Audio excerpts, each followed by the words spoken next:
In this video, we'll be taking a look at the 2024 electoral map if the economy crashes sometime in the next 3 months. There are increasing fears about a recession by the end of this year, and if one actually happens, it would be disastrous for Kamala Harris, and Donald Trump would almost certainly win in an electoral college landslide. We're going to begin with the solid states for both candidates, beginning with the safe blue states for Vice President Harris. On the West Coast, we only have Washington and California. There's also Hawaii, the state of Vermont, the first district of Maine, Massachusetts, Connecticut, Rhode Island, Maryland, and the District of Columbia. This gives her just 109 electoral votes. For Trump, though, he is easily going to clinch the states of Utah, Wyoming, Idaho, Montana, North and South Dakota, nearly all of Nebraska, Kansas, Oklahoma, Missouri, Arkansas, Louisiana, Mississippi, Alabama, South Carolina, Tennessee, Kentucky, West Virginia, Indiana, and Alaska.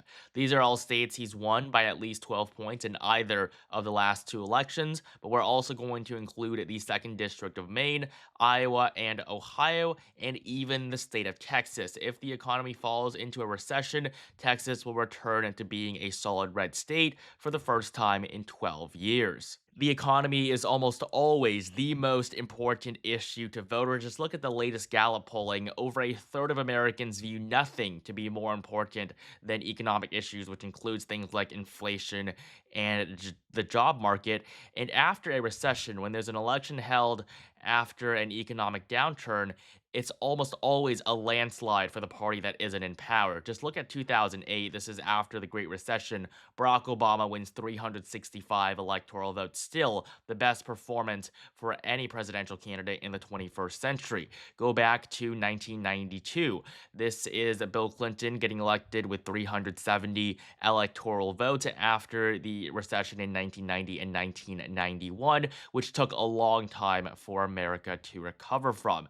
And then go back to 1980. This is probably the best example. In the 1970s, we had a pretty poor economy and stagflation where prices were rising, but wages were not. And so Ronald Reagan was swept into office with a 489 electoral vote landslide. Today, we're not going to see something like anywhere near a 500 electoral vote victory for any candidate, no matter what the circumstances are.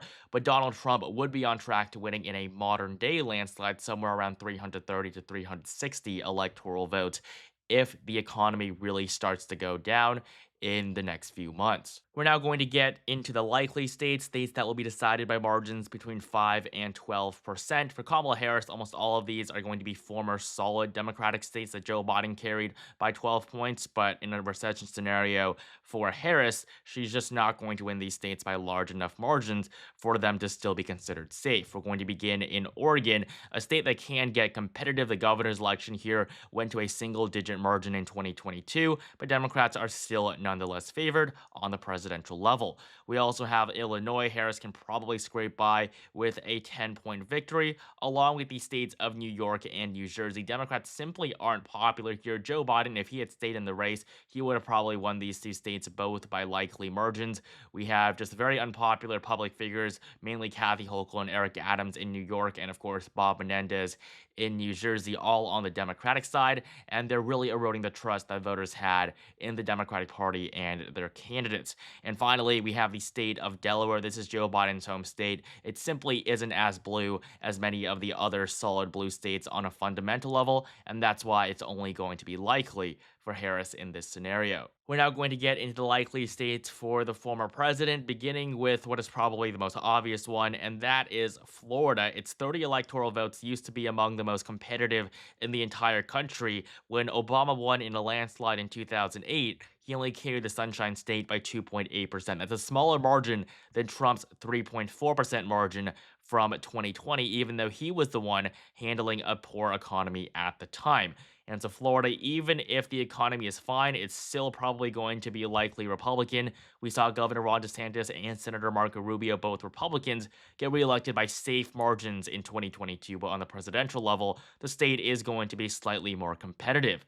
We also have neighboring North Carolina and Georgia, two states that were very close in the 2020 election. Joe Biden actually won Georgia. North Carolina still went to Trump by a 1 point margin. But in 2016, North Carolina voted for Trump by 3.7, and Georgia was a likely state going to Trump by 5.1. These states are still fundamentally more Republican than they are Democratic. And in a recession scenario, they're going to easily go back to the GOP, and Trump will probably be able to win them by at least 5 to 6 points. Before we continue, only 11% of you guys are actually subscribed, so please take the time to subscribe right now for more content like this leading up to the election in November. And follow me on Twitter for daily political updates, link in the description below. And so, with these solid and likely states filled in, Trump has already taken a very commanding lead. He's already performing better than he did in the last elections. He's at 251 electoral votes to Harris's 181. And so we're now going to fill in the three lean states for Kamala Harris. These states will be decided by margins between 1 to 5 points. Starting off with the state of Colorado. Colorado is going to be lean blue. It hasn't been blue for a very long time, and fundamentally, it is still a lot more competitive than states like New York, Illinois, and Oregon.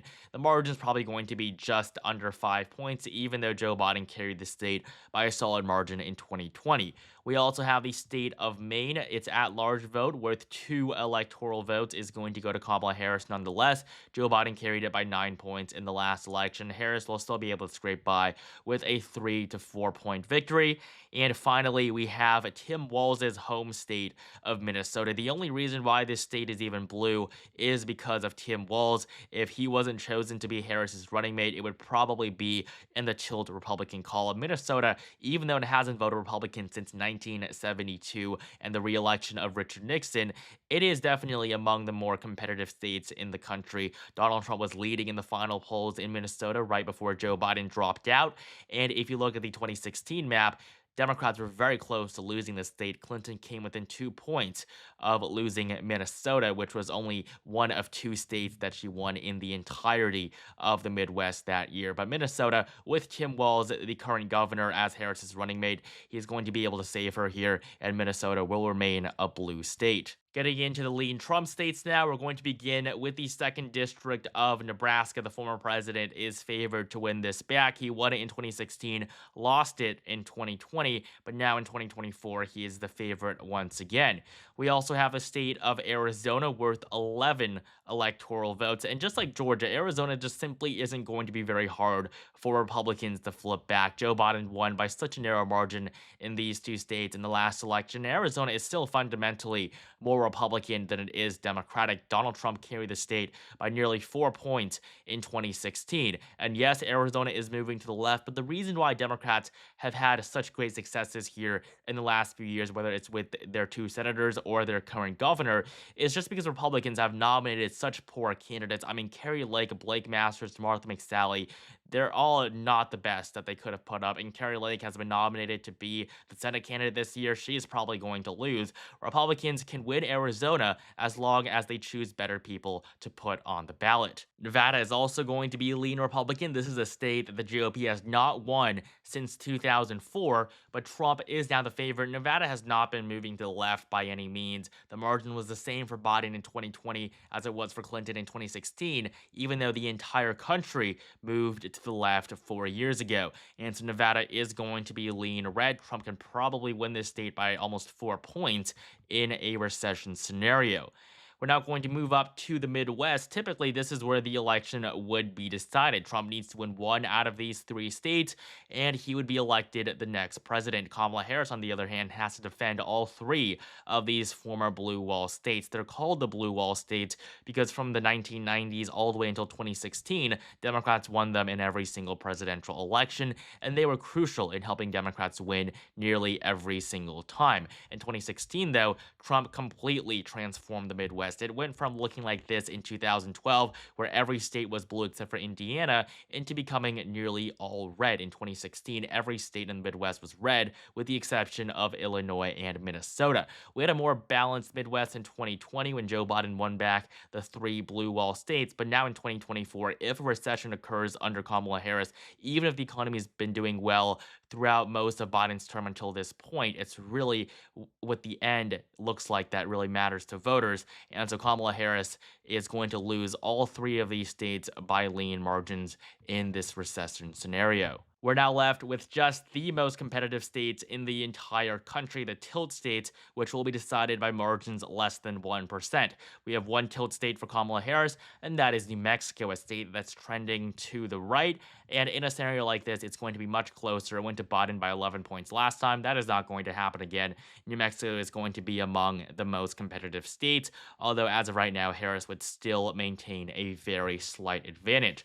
For Trump, though, we're going to start off by giving him New Hampshire, a state that he's never won before, but he came very close to flipping in 2016. Hillary Clinton only carried the Granite State by 0.37%. It was actually only the second closest state in the entire election. Only Michigan was more competitive. And so New Hampshire really can go to Trump. Honestly, Trump could probably win it by a lean margin if the economy goes into recession. But in 2020, Joe Biden carried the state by 7 points. So I'm going to be more conservative here and only place it into the tilt category for the former president. But finally, we do have Virginia, a state that is trending to the right. Just 1 year after Joe Biden won the state by a double-digit margin in 2020, Glenn Youngkin, a Republican, was elected governor of Virginia. He also took over many parts of its state legislature. And so the state, even though it didn't elect a single statewide Republican for over 10 years before 2021, the state is now in the more competitive category. Republicans actually took the polling lead for the 2024 election right before Joe Biden dropped out in Virginia. It can definitely get competitive, and Trump can definitely win in extraordinary circumstances. And so, if the economy does go into recession at some point in the next 3 months, Trump would win with a modern day electoral college landslide, 330 electoral votes to Kamala Harris's 208. This would be by far the worst Democratic performance since 1988. Thank you guys so much for watching. Make sure you comment, like, and subscribe right now for more content like this leading up to the election in November, and join my Discord server, link in the description below.